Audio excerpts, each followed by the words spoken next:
Over the past 60 years, the amount of sugar consumed as part of the typical Western diet has increased dramatically. Significant increases in sugar consumption have been documented in most countries where heavily processed food has become readily available. Surprisingly, some experts estimate that only 1/6 of our sugar comes from desserts or foods that we think of as sweets. The majority of our sugar comes in the form of highly processed food and sweetened beverages. Many people are becoming aware of the need to reduce their sugar intake in order to maintain a healthy body weight. But what many people still aren't aware of is the fact that sugar, under a variety of different pseudonyms, is added to so many foods that we don't expect to contain sugar. Things like packaged breads, condiments, chips, sauces, and salad dressings.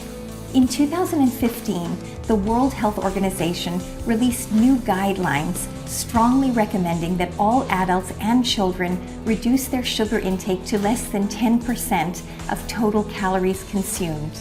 These recommendations go on to suggest that a further reduction of sugar intake to less than 5% of total calories would likely have additional health benefits.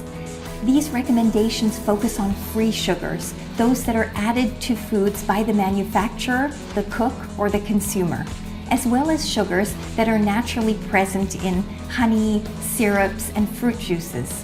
But they don't apply to intrinsic sugars found in whole fruits and vegetables because the World Health Organization found no reported evidence linking the consumption of intrinsic sugars to adverse health effects. The sugar that naturally occurs in milk is also excluded from that 5%. For the average adult consuming a 2,000 calorie per day diet, reducing their sugar intake to 5% would mean that ideally no more than 100 calories per day should come from free sugars. Since free sugars offer 4 calories of energy per gram, this would translate into approximately 25 grams of free sugar, about 6 teaspoons. 6 teaspoons seems like a generous allocation when you picture spooning it out of a sugar bowl.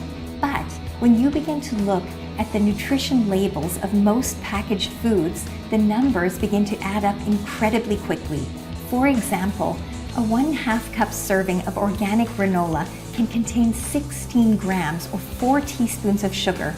If 1/2 of a cup of regular sweetened yogurt is added to that cereal for breakfast, this can add another 4 teaspoons of sugar, and you've already exceeded your recommended sugar intake by 2 full teaspoons before leaving the house. There's a growing consensus that we need to cut down on our sugar consumption, and yet there may be a downside to vilifying sugar the way we did with the dietary fats. If we only emphasize the need to cut down on our sugar intake without simultaneously emphasizing moderation and balance in our diet as a whole, we risk a situation where fats and animal proteins are seen by the general public as free food, and the processed food industry again steps in and supersizes. It's been interesting to read the research and see the shift in attention from treating fat as the evil nutrient to treating sugar as the evil nutrient. Now, we went overboard on fat. It turns out fat is not as evil as we thought, and saturated fat is not necessarily the thing to worry most about in your diet.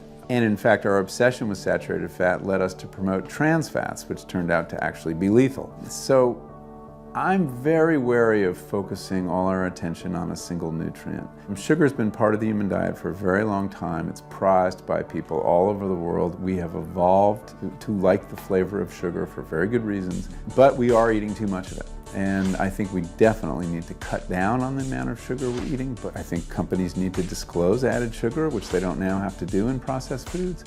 I'm very concerned that sugar is being added to foods that never were sweetened before. Things like bread now have sugar in them, and condiments of all kinds.